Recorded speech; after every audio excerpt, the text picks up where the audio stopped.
Super Crooks is almost good. This show is so inconsistent that I have no idea how to feel about it. Spoiler free review. Casey Ann should have been the protagonist. Johnny Bolt is the worst. Credit where credit's due, right? The fights in Super Crooks are really good. They are really good, especially the way they incorporate the powers into the fight scenes. So before you pick up your pitchforks, just hear me out, because I'm gonna go through this episode by episode to show you why I think Super Crooks was almost good. Episode 1. The strange episode. It's strange to me because it's not the episode's fault why I feel so mixed about the first episode of Super Crooks. It's because the trailer for the show spoils the ending of the first episode. So I went into it knowing what would happen, and so when it happened, I was like, oh, great. So Johnny, he discovers he has electric powers and he gets his friend involved and he tries to be, he's just a kid. He acts like a kid. He does really dumb stuff with it. You know, he's like, hey, I can make the arcade machine work. Yay. He tries to debut and like show off that he's the new superhero in town, and it goes horribly wrong. But it's not a twist because Netflix, the promotional material, shows exactly what happens. So the entire episode, I was just waiting for that moment to happen where he accidentally kills everyone, because he doesn't have a handle on his powers and he gets flustered and he accidentally electrocutes a pool full of his high school classmates because he's trying to show off in front of them. He doesn't even do it on purpose. He falls in the pool and like panics and uses his electricity, but you know, electricity and water. So he electrocutes them all, murders them all. I wanted to think that he didn't murder them all, but like the camera pans over some of the bodies and they are face down in the pool. Like I think, you know, if they weren't dead from the electricity, that killed them. They're face down, they're drowning and no one's pulling them out. And then because of that, the pool goers, they flee, they panic. The ones that weren't in the pool, of course. And then a lot of, it's mass murder. They run into the road and then a car swerves into a Taco Bell and murders an old lady. And then a truck trying to avoid the chaos swerves into a gas station and blows up. There is a lot of cars that explode, a lot of people that 100% die. And Johnny, at this point, he is a mass murderer. And it's so wild how the show treats this moment. The next scene, basically, is Johnny outside of a police station. They take some of them in for medical treatment, but a lot of them are dead. It's just, especially the ending. Like, I already knew what would happen, so I was going through the episode waiting for this to happen, and then after it happened, the reaction to it did not help. Because Johnny's sitting outside a police station, and you think he's like, oh no, I just mass murdered a bunch of people, oh no. But instead, he's like, hey, I can't be a hero, so I'm gonna use my powers for villainy. And you're like, hold on. Like, it's the same day as the pool incident. Like, Johnny, what? Come on. He is a psychopath. This kid is a psychopath. He just mass murdered dozens of people. And then his next line of thought after it occurs is, hey, I want to be a villain now. Johnny. It's just really wild. It's wild how the show skips over any emotion. It makes Johnny, at least to me, it made Johnny seem like an absolute psychopath. He just murdered, it's not even like he murdered a pool full of strangers, because real people are like that. If it's your family, you feel a different way than if it's strangers, which I could kind of, I could suspend my disbelief. Yeah, it's some of the people that bullied him, but mostly it's just people that didn't do anything to him. And so he feels absolutely nothing and continues to feel absolutely nothing for what he's done. Like, there's never a moment where he feels any empathy or where he regrets his actions. There is a thing, okay, in episode 11, or is it 13? But we'll get there. And he also is in jail at the end of episode 1, which makes you think that, okay, he went to jail for his actions that day, and that's kind of a punishment. But no. In episode 2, we find out that he went to jail for a completely unrelated reason and basically got away with, they just did not punish him.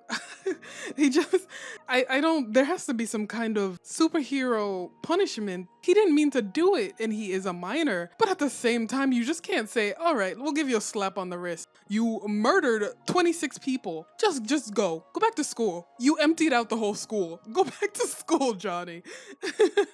We got a bunch of empty seats now. Welcome back.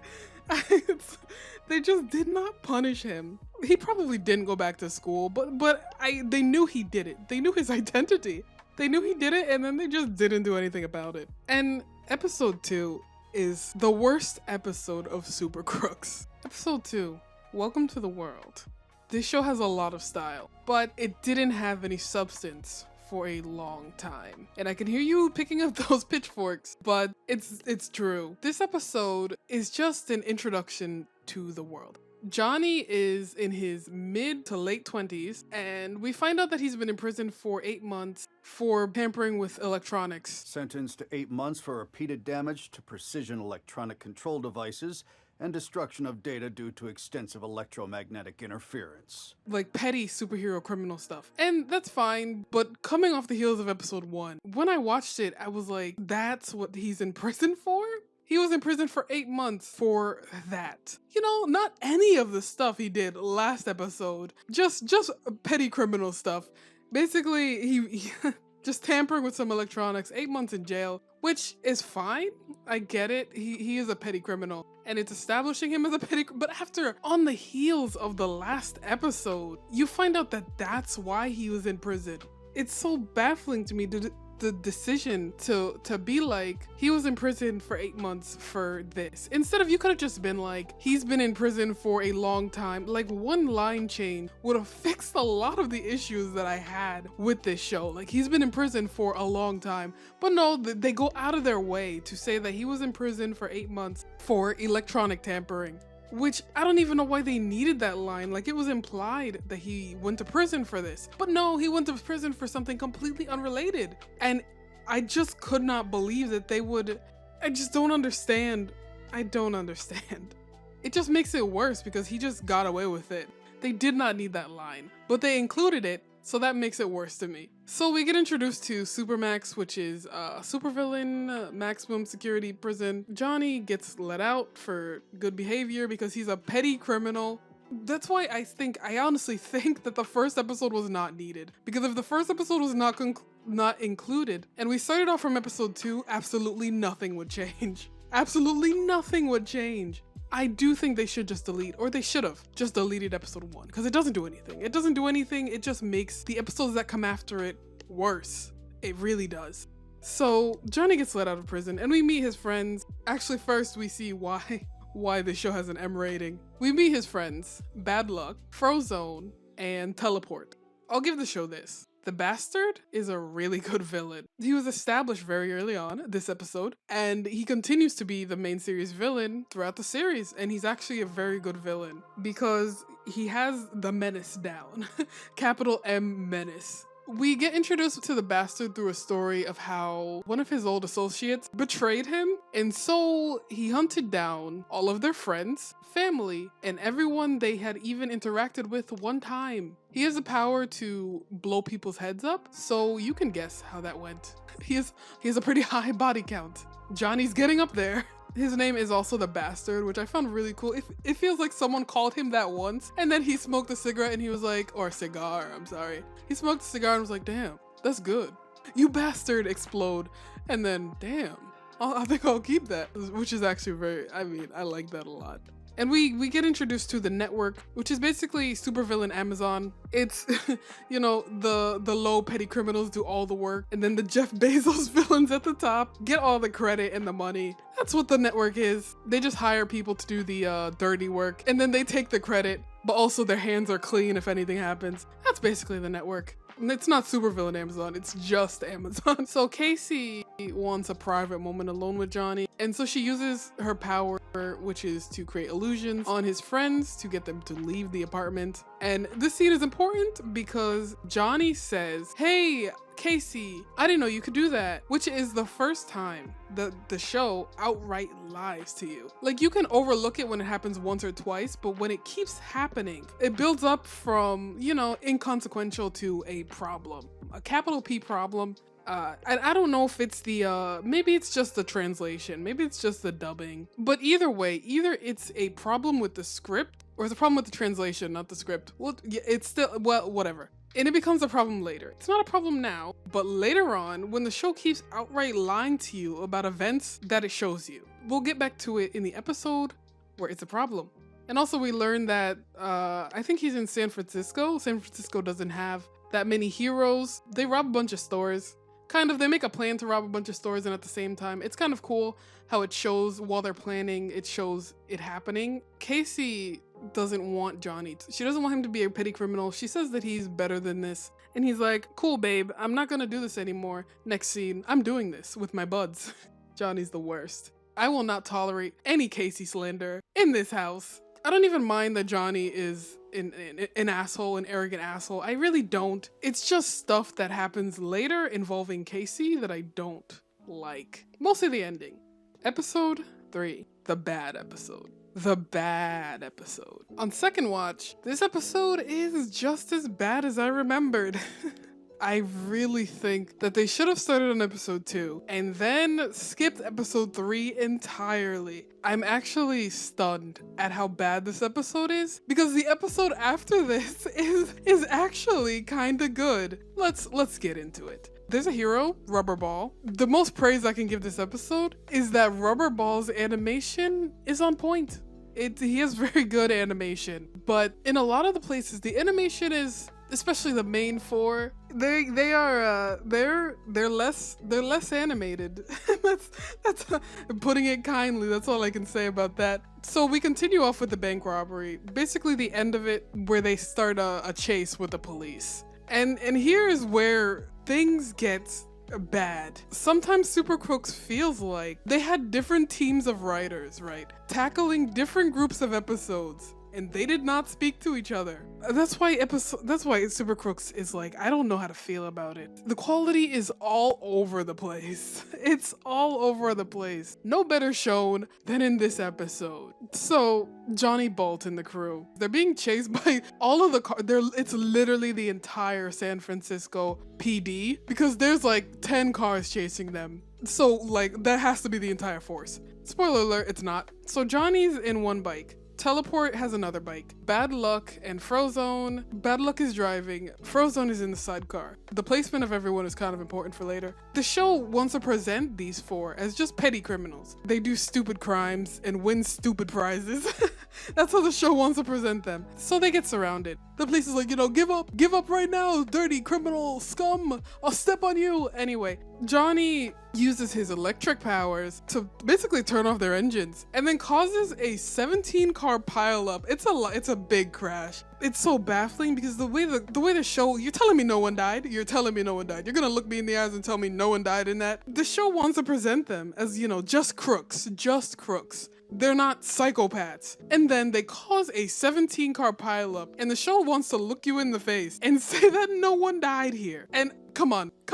So Man Mountain, the hero, he gets dropped in. He's basically Hulk, except he's orange and bigger. So he gets dropped in and does a whole lot of nothing. He's big and slow, and they're on motorcycles, so, the expected result. They outmaneuver him. The Bad Luck guy uses his bad luck, and then, 2 planes crash from the sky into his head. He's a giant Hulk figure, so of course he shrugs that off. But at the same time, I was thinking, what were those drone planes? There were people in those planes. What do you mean? But the crooks, the super crooks, they don't flinch. They don't react. They what? They're casually throwing bodies at the heroes like it's nothing. And that's not even the worst part. I didn't even mind that because I didn't catch it the first time I watched that the planes, it didn't connect in my brain that the planes are probably filled with people. But yes, those planes get piloted. So Man Mountain does a whole lot of nothing. Why did they even animate him? He falls into a chemical laboratory. It was so random because it cuts to a shot of this scientist type and he's talking to these goons and there's just a bloody hospital bed behind him. And then Man Mountain falls into the factory, of course killing them all and releasing the chemical onto him. But why? What was that about? Was that a reference? I've never read the comic, so maybe, but at the same time, it's just why? If you haven't read the comic, that scene is just so random. Or maybe it's not even in the comic. I don't know what that was about. So Man Mountain falls in it, he gets chemical gas, and then never shows up in the show again. So Rubber Ball comes onto the scene, and this is where It was already pretty bad, but it was like, you can forgive it a bit, but this is just bad. Rubberball shows up and he's like, honestly, he reminded me of My Hero Academia a lot because he stops to take pictures, he poses with the crowd, people fangirl over him. It's like world building. It shows us how heroes are seen in this world. So 10 seconds later, of course, he destroys an entire city block, running into the foundations of all the buildings for an entire block and making them collapse, which makes perfect sense for a hero that really cares about his image. It makes perfect sense for him to act this way. And this is not a problem with just Rubberball, cause later. So you establish Rubberball as this hero who really cares about his image and how people see him. And he's even like, we're moving too fast for the cameras to catch up to us, which is not true. They're like, Casey's not gonna find out about this. And then we cut to Casey working she's a waitress. She works in a diner and then she looks at the TV and they're being broadcasted on television. Of course she finds out. So Rubberball says this and it doesn't make any sense because of what we just saw. It's just recurring issue with this show. Actually, before Rubberball, I forgot how many cops they continue to kill. So Frozone makes this loop-de-loop out of ice. It's like he just makes a slide and it goes up into the air. So the cops try to follow him, which I don't even know why they thought they could drive on ice. And then they all crash and die. The show doesn't show their bodies, but what are they, made of titanium? They're just regular people. They all crash and fall off the ice slide. They're dead. Frozone also uses his power to get civilian cars out of the way, and he gets them out of the way by knocking them away with ice. Like knocking them into the air with ice. So back to Rubberball and his issues. Frozone says something like, you're the one putting civilians in danger. And it's such an infuriating line after the things that I've just seen with my eyeballs. For them to call him out after what? What do you want from me, show? It's like the things that happen on screen are an entirely different universe from the things that they say sometimes. It's so baffling. Rubberball teases them because he's arrogant and he can keep up with them easily. The show clearly wants you to dislike this guy, but at the same time, he's a hero and they're the ones that committed the crime. So is he in the wrong? He is in the wrong for destroying a whole city block for no reason, just because he could. The show tries to paint it as if he's wrong for chasing them down, but they're the ones committing the crime. And it's, like I said, my brain was melting. This episode is suffering. He taunts them with a story about how he stopped a criminal, and in the fight that happened, his legs got broken so he can never walk again. And he tells them that when they get back to Supermax, to tell said criminal that he's sorry. So yes, he did, and they get angry at him. And the reason why it baffles me that they get angry at him, he was a criminal, and in the act of stopping a criminal, he broke his legs, which yes, is bad. Like, you can't expect, you have superpowered people fighting superpowered people, but you expect to just walk away without breaking anything or getting hurt. You expect the heroes that use their powers on you to not maybe accidentally break something of yours when you're also using your power on them? I don't know. It's just really weird. It opens up a weird conversation that I don't think I want to have. Why would he even taunt them by asking them to apologize on his behalf? I get it. He's saying, hey, I'm gonna send you in there too, but also say sorry to this guy.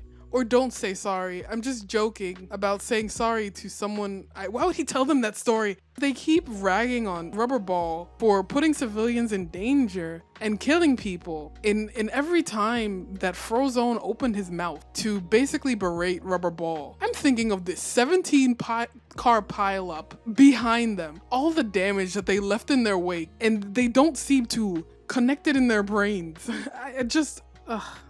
This episode. I could go on and on and on and on. So teleports them past the police barricade. He does this twice actually. And also his car gets destroyed because Rubberball was clearly trying to murder him. He drops himself onto his bike and it gets exploded. But Rubberball doesn't do this with any of the other characters when he clearly can. And it's made worse. It's made worse because they do eventually defeat Rubberball. Well, Frozone freezes his arm. I guess that makes it so he can't spin into a ball anymore. And they electrocute him unconscious. And then the worst scene of the series happens. Frozone in his sidecar, Rubberball is unconscious at this point. And Frozone in his sidecar decides to run over Rubberball's leg, basically crippling him for life in retaliation for the story he told earlier. Even if Rubberball is in the wrong, maybe he's arrogant and a jerk, but to retaliate for someone getting crippled by crippling someone else,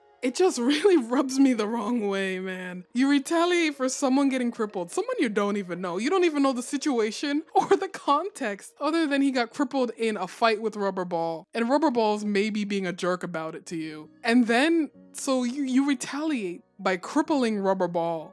Yes, that'll show him. I'm sure that'll show him. What? It's so bad. It's so bad. I do not understand. They retaliate by literally running over his leg, and you can hear the crunch. And it's so bad because he says something like, "You think he'll ever walk again?" And then Bad Luck's like, "He'll roll." Comedic moment. We just crippled somebody for life, casually. What? Think he'll ever walk again? It's no biggie. He'll still roll. It's so... I don't... There are no words for the things I've just seen. And then the Praetorian shows up, another hero. I like to call him the plot device hero because he has all the powers. No, he basically shuffles a deck of cards, and then he pulls a card, and whatever card he pulls, he has whatever power is on that card, which is a plot device hero. What the Praetorian ends up being is he has any power that the writers want him to have to oppose the super crooks. That's what it is. That's what it boils down to. The Praetorian is the plot device hero. He literally can't be defeated. If you have a power, a very strong power, he'll just be like, "No, you." Or he'll like, he won't absorb your power, but he'll get a power to directly counter your power. He is the plot device hero, but he's on the hero side, which made it really weird to me because he usually that type of hero is on the side of the protagonist, but he's on the hero side, and so he's the plot device hero. Episode 3 is just something else. It's not like I liked Rubberball. He was a hero, and they crippled him for life. They even say that he's basically a new hero that rose up onto the scene recently while Johnny was in jail. It's the way they present these people. If they presented Johnny and his friends as utter despicable people, but they clearly do not want them presented that way, it just doesn't match. The things that they're showing us and the things that they're telling us are two different things. This episode, man, it's so bad. It's so bad. Episode 4. Style and substance. Maybe it's because the last episode put my expectations in the toilet, but episode 4 is still a good episode. So the Praetorian teleports them in front of him because he can, and there's basically news crews floating. They're flying around in helicopters. It would be like real life. The media cannot stay away from tragedies. They're flying around, live feeding everything, making sure to stream all the good bits. And they talk about how popular the Praetorian is. He has like ads on monorails. They're not trains. They're like the trains in the road. I'm gonna get flamed for saying that. Please, you know what I'm trying to say. The above ground subway trains. It really does feel like My Hero Academia's world, where the heroes are famous and they have a following, and the Praetorian is famous because people like to bet on his powers. They like to bet on what he'll have today. It's like horse racing, but the Praetorian. Since there's, 4 of them? Unless I'm miscounting. I think there's 5 actually. Yeah, I'm miscounting. He gets the power to make 4 clones of himself, plus himself. Whatever he needs to get to win. So each of his clones can also use a power at random. But is it really random? They decide, hey, let's make a run for it. It starts off with Frozone. He uses ice. The Praetorian gets fire. Bad Luck Hero tries to be like, hey, you're gonna get bad luck. The Praetorian, like a very good Pokemon, uses Reflect. And then Bad Luck gets eaten by a shark. Kind of. It turns into Sharknado. It just starts raining sharks. I mean, it is bad luck. It's terrible luck. If it starts raining fish and sharks, I would be very concerned about my luck. So he gets eaten by a shark. Kind of. It swallows him whole, and then the Praetorian kills the shark, splashes blood everywhere. We gotta make the most out of her M rating. And so teleports him and Johnny away into like a parking lot. And guess what power the Praetorian gets? He gets mine now. he gets teleport. And then he teleports, of course. And he's like, yeah, I have this power too. What are you gonna do about it? Of course, nothing. Because teleport can't exactly teleport away. And teleport gets destroyed. The Praetorian is famous for having no mercy against superheroes, but he doesn't break any of their bones. He just kind of kicks them around and gives them maybe internal bleeding at best, but they're all fine at the end. So with Johnny is weird. He has the only weird moment in that episode because he uses his power, but not really. He uses his power to shine the car headlights around him on the Praetorian, which of course, it doesn't do anything other than be like, oh wow, there's a spotlight on me now. Thanks, dude. Why? Why?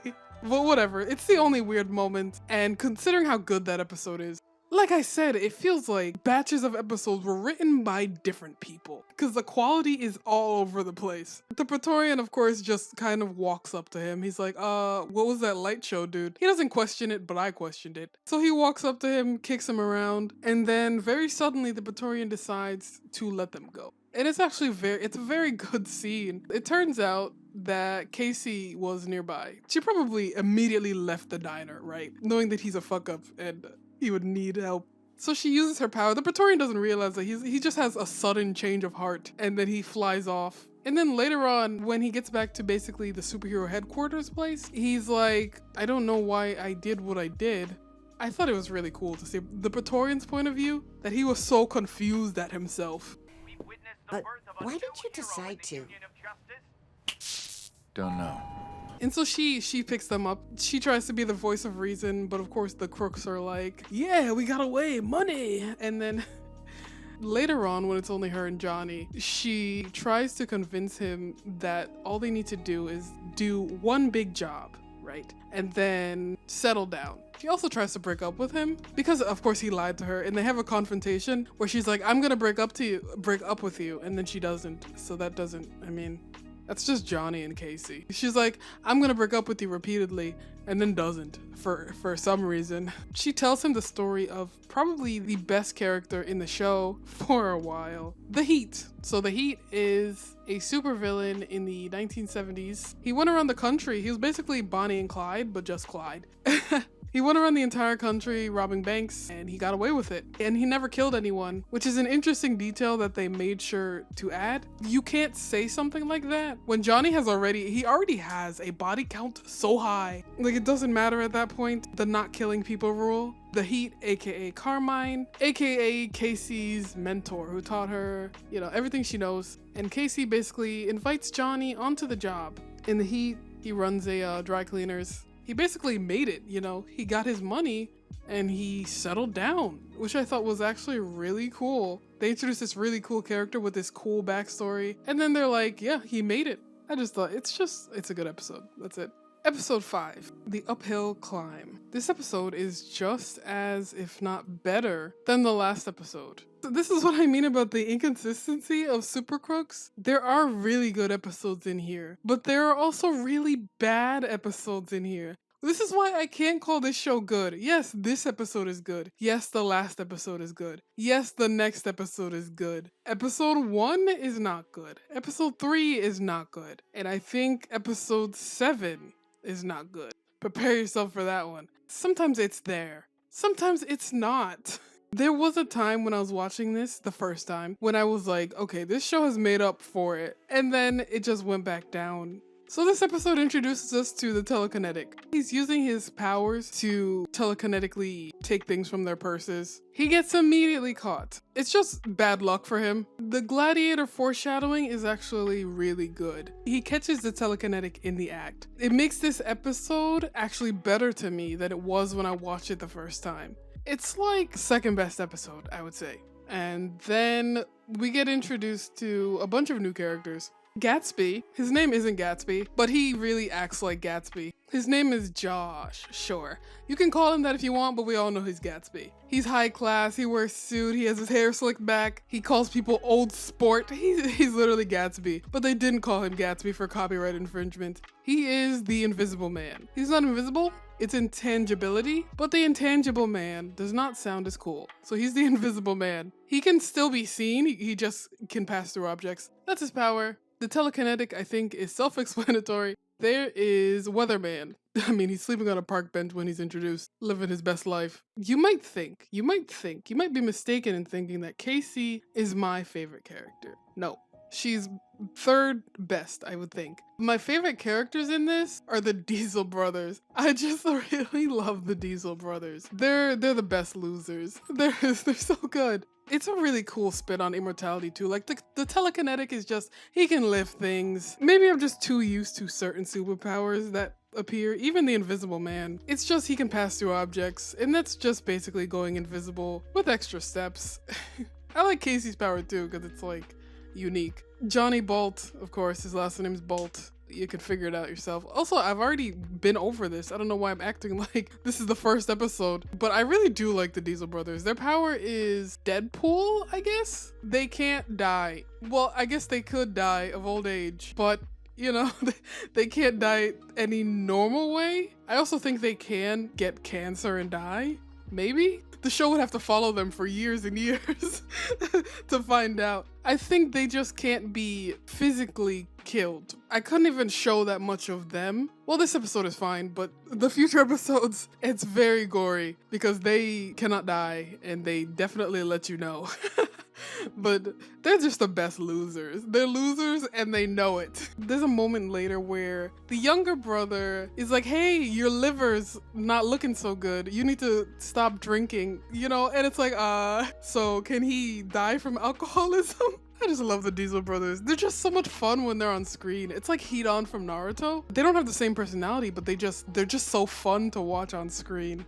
And the way they communicate to each other is a lot of fun too. I really like the Diesel brothers. Casey is good on her own, but she doesn't really have anyone to bounce off of, except Johnny. And Johnny's Johnny. Weatherman doesn't even show up this episode. He's just there to let you know that he's gonna come later. He can control the weather, which is OP. It just sounds OP because it is OP. But then again, the Praetorian will probably just get reflect. Okay, back on track. Casey introduces Johnny to Carmine. He's just so cool. He's an old villain, and he's also just a regular man. He doesn't have any powers. He goes on about how to, like, retire as a villain, you have to learn to hide in plain sight. And he bought the washing machine business because it's a place to make money, but it also keeps people away from looking too closely into it because it's a very dirty place and a dirty job. And it was actually, I don't know, it was a very smart speech and it hit me. And also, this is important later, because I will mention it later for a reason. But he wants to do a big job because he misses the glory days. He goes on about the glory days. His legend, quote unquote, is that the Heat never got caught. The Heat always got away. And then he's like, that's not true. But it's more about the ideal to inspire future supervillains or villains in general. And I just think it's really cool. Even though there's no action or anything, it's just a lot of talking and characters sitting around interacting and introducing characters. I don't know, it's my jam. I don't know what to tell you. It's just my jam. It's just Carmine reminiscing about the glory days. Back in the days when Al Capone was around and sometimes they worked with the gangs and sometimes they were opposing the gangs. It makes me want a series of, the Heat in his prime. Johnny gets mad at Gatsby. He specifically calls Johnny old sport. No one else in the room, just to get a rise out of him, I guess. Johnny short circuits the neighborhood to show, hey, my powers are so cool. Ha ha ha. The heist plan is they have a benefactor who wants them to steal his equipment back, and he'll pay them a lot to do it because he can't do it himself. They'll need a crew to do it because it's in a very secure area, but that's part 2 of the plan. Part 1 of the plan is they need to get the telekinetic because he's in jail now. I don't know, there's really not that much to this episode, but it's still a good episode. Carmine's reason for gathering them all there is that Amazon has been taking advantage of the little guy for way too long. And they've also been corrupt in taking government subsidies and working with the prison to funnel villains in and out to get money off of them. He says it's about time that they deliver their own packages, on their own terms. And that's why he gathered them all there today. Episode 6, the best episode. Nothing but good things to say about this episode. The Diesel brothers. They just make it for me, always. The heist begins. So they need a plane. The telekinetic is being transported on basically a military plane. He's sitting in like a machine that keeps his powers from working, and they have to break him out. And the gladiator, he just rides on top of the plane, and it's perfectly normal. So they get their own plane, but to get it faster, because it's not happening fast enough, Johnny runs in and is like, oh no, someone got caught in the propeller. It just started for no reason. I don't know why. Roddy Diesel, he basically we don't see it. We see the aftermath, and they go out and we see pieces of his body, and he actually let himself get cut up so they could run onto the plane. Sammy Diesel, they don't have superhero names. So Sammy Diesel carts his brother onto the plane in a bunch of trash bags. They're just so fun. They just kind of dump his body in the plane bathroom and just close the door. You know, just let nature take its course. Roddy asks Johnny to charge his phone, and Johnny shows him the middle finger. And I mention this because the middle finger is blurred. And Sammy, being Sammy, he responds with both of his middle fingers. Then 2 seconds later, we watch Roddy's arm grow back, like flesh, bone, and muscle. Okay, which one was worse between those two? Which one should have been blurred?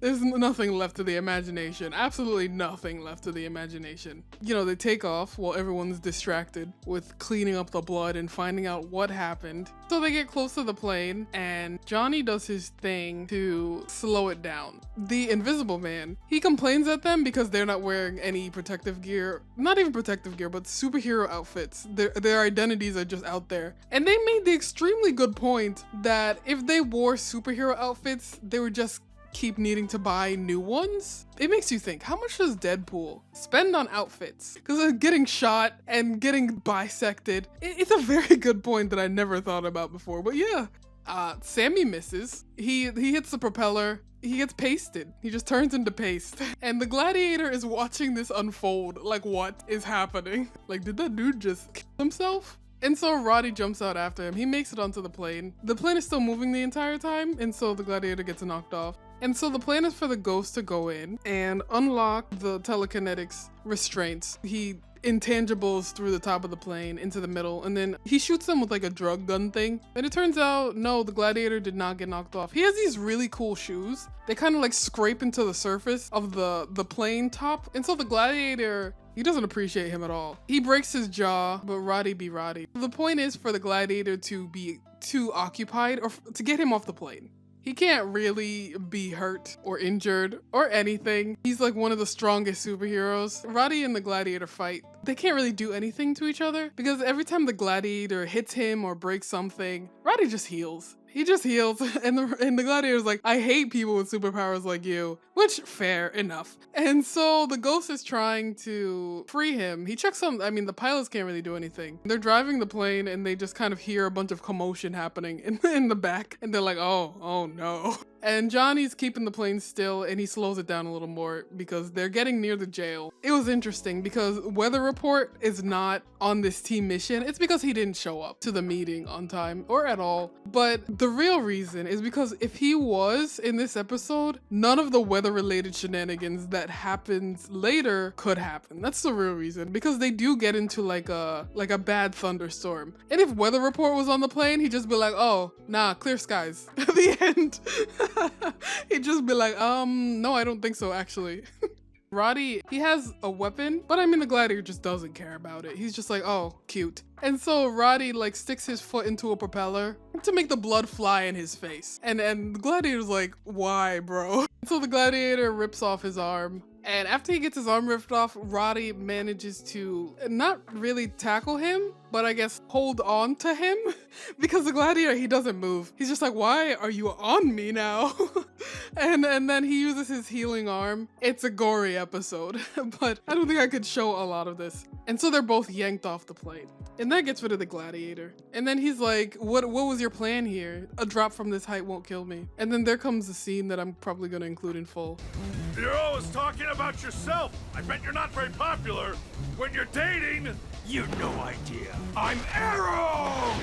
And then he hallucinates being in the Little Mermaid because Casey's in the ocean with a boat, fishing out Sammy's body parts, like literally with a net. Like casually just fishing out his body parts and putting them in like a tackle bucket. Poor Sammy. Sammy's okay with it though. He's literally in pieces in the cooler, and as soon as his brother climbs on the boat, he's like, yo, pass me a beer. I love the Diesel brothers. They're just so much fun. And the poor gladiator, he's not underwater, unlike all of those poor pool kids. And so back on the plane, the ghost can't figure out the combination to unlock the telekinetic, and so they have to go with plan C, which is for Johnny to kill the plane's engines and let it drop. And then, to be continued.